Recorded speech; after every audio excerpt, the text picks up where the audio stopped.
so my talk's going to have something of a cinematic flavour to it, and one reason for this is that I've just finished editing a book on Blade Runner. In particular, a book that focuses on the philosophy of Blade Runner 2049, which, as you may know, was directed by Denis Villeneuve. And in fact, I'm not going to talk about Blade Runner today because I've had enough of it. Sorry. 8 months. The film I want to focus on today is actually Denis Villeneuve's, the film that he directed prior to Blade Runner 2049, which is called Arrival.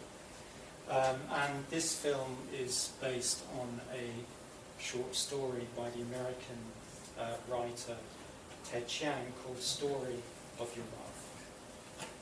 And so for those of you who haven't seen the film, it's essentially a film about an alien visitation. So essentially during the course of the film, some aliens called heptapods come to planet Earth, and these aliens endeavour to communicate with human beings using these inky circular shapes, which is their form of writing. And they present these symbols on a translucent screen that separates their world from the world of the human beings. And the main protagonist in the movie is a linguist called Louise Banks.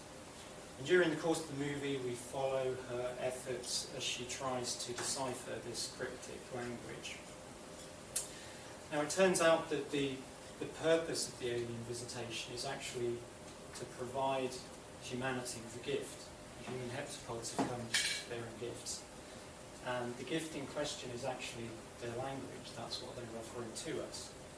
And as the film progresses, we learn that a facility with heptapod language bestows on its user a wonderful gift, a profound shift in the cognitive abilities of the language user.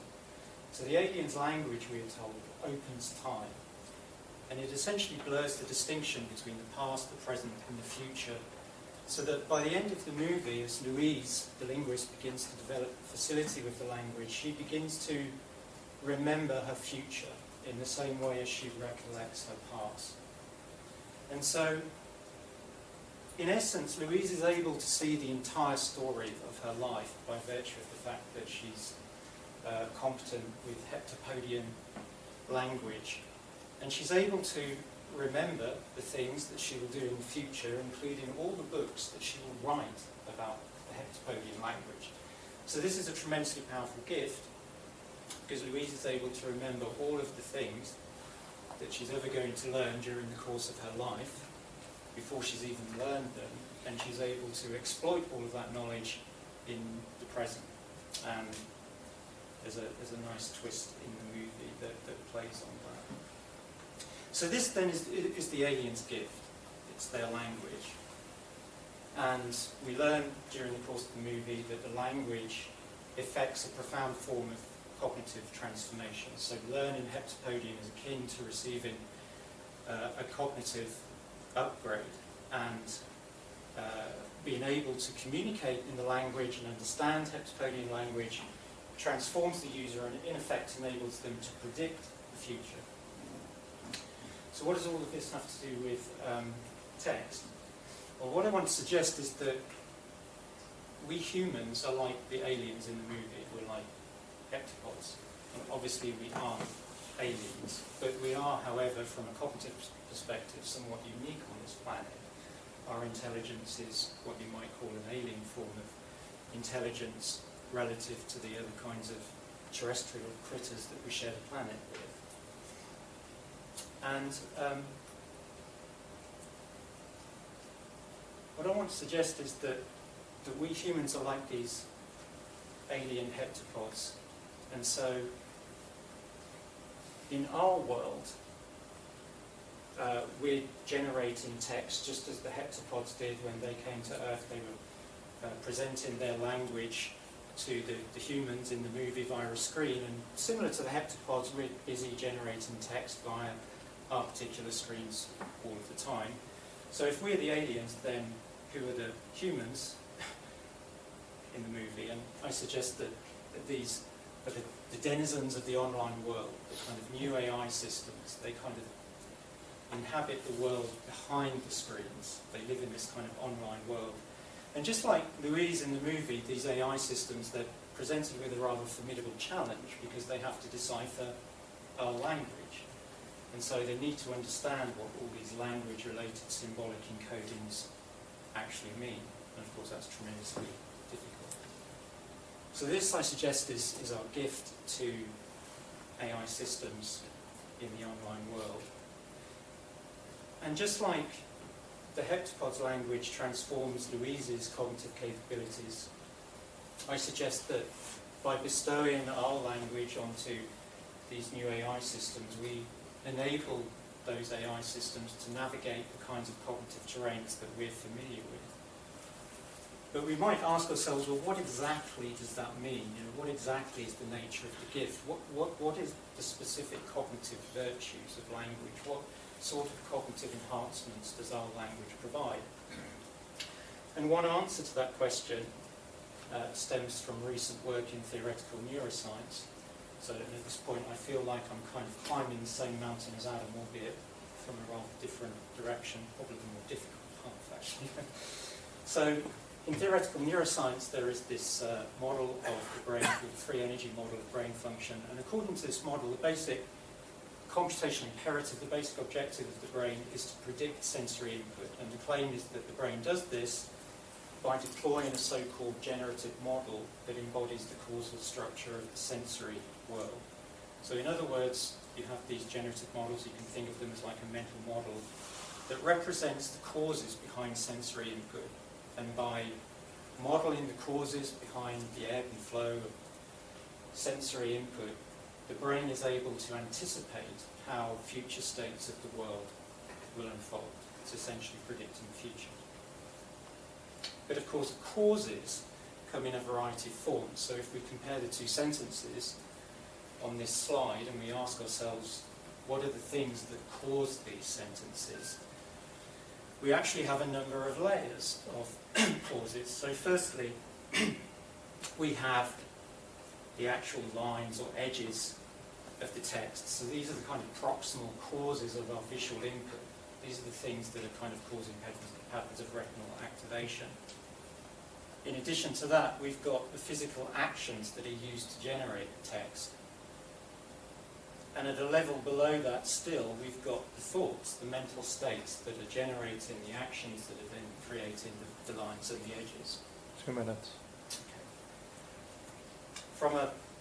From the perspective of text understanding or language understanding in general, I suggest that you need to understand, your generative model needs to capture all of those levels.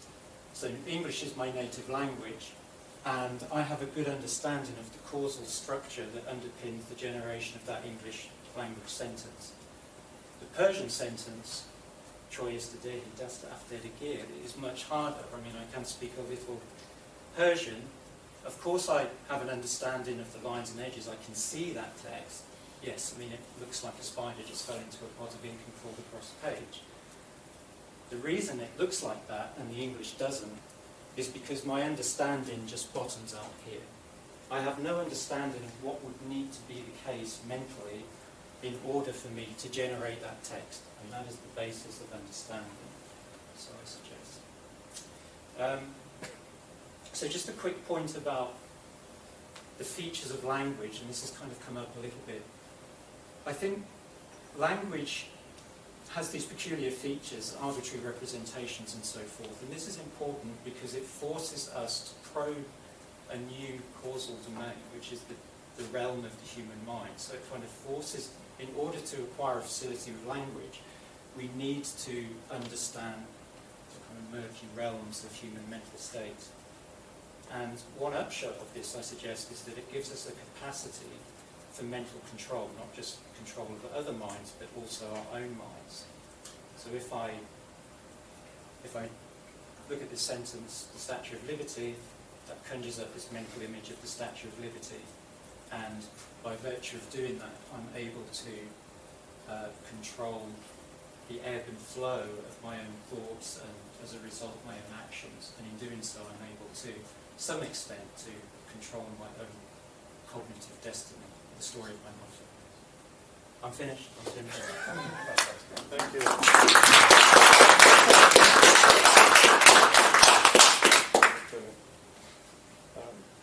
Questions?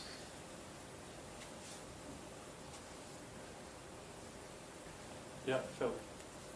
Just had the question of the slide that you showed about the generative model and the different stages of the capturing the lines, then capturing the, sorry, what was the bit in the middle?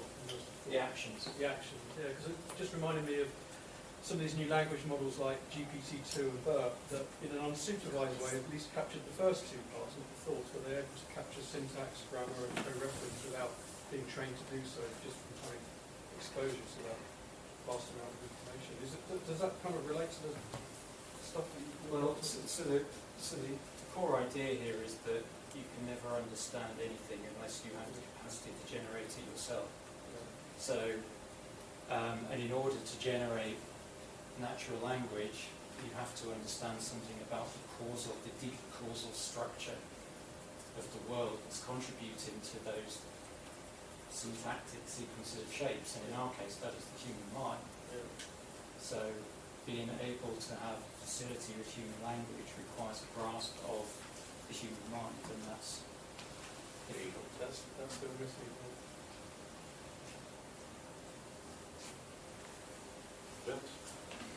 Two things. First of all, I like the generative model very much. It's showing up a lot in research these days. It suggests a two-way flow of information, predictions going down, and tests to detect whether the predictions are accurate, and fixing of the model. It's a little bit like some of the machine learning models, although those are much more simplified.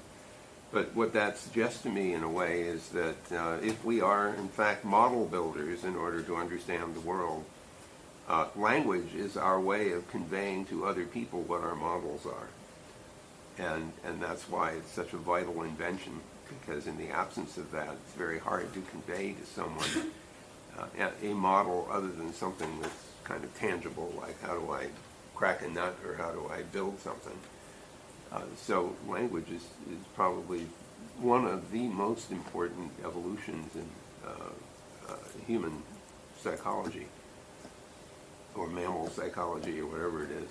So one interesting question is whether you think other than human beings, like smart mammals, dogs, cats, octopi, are doing the same thing. Are they building models? They just don't have the same facility to convey them. Well, I think they're certainly building models, generative models. I very much doubt they have the kind of complexity that we humans have, because we humans have created a very complex environment for ourselves, not the physical environment. I mean, that's relatively easy to cope with, and an insect can do that. But the social environment, the human social environment, and ultimately it's the human social environment that determines our reproductive success. Being able to survive within that environment is very difficult. And of course you have, over evolutionary time, you have this runaway process whereby each generation you get a little bit, your modelling capabilities become a little more advanced so that you're able to deal with the vagaries of this complex social world. But by virtue of the fact that your models are better, your own behaviour becomes more complicated and thus harder to predict. And so you just establish for the next generation a much harder modelling problem. And that process has been ongoing for a long time in our case, although in evolutionary terms not that long. I would suggest that we could gauge the degree of model building in non-human species by watching them solve problems. And I'm frankly astonished at some of the problem solving I've seen birds do to try to, fish a peanut out of a complex glass thing where you have to get a rod to poke it through a hole. The motivation must be pretty significant. Can I make it brief? Yeah, we've tested problem solving ability of a range of creatures. And it's impressive what they can do, but it's nowhere near as impressive as a 1.5-year-old. And so I will maybe try to connect these two. I'll define intelligence, which no one wants to do. I'll define intelligence as how good in resolution your model of the world is, so how much detail it can capture, Okay. but also how agile and agile is the right word, how quickly you can adjust to a new situation. That seems to capture most of the phenomena. The thing that's weird about humans is that once they get to the point where their model of the world does not have to be just what they're immediately surrounded by, but sort of a collective, shared, communicated one, human intelligence should be measured as a societal level.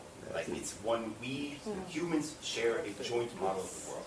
So building human-level AI is not building a smart brain. It's building a society. A human, and the other way that makes this very clear, is that you occasionally get humans who are raised outside of social settings, like by wolves or in horrible orphanages, and they are a really basically useless monkey. They never learn language. They're really just a poorly adapted thing. It's not that they're not going to even figure out how to open jars like an octopus might. Their brain is so dependent on being connected to other brains that we are, as a species, somewhat different because of it. Thank you very much, Paul.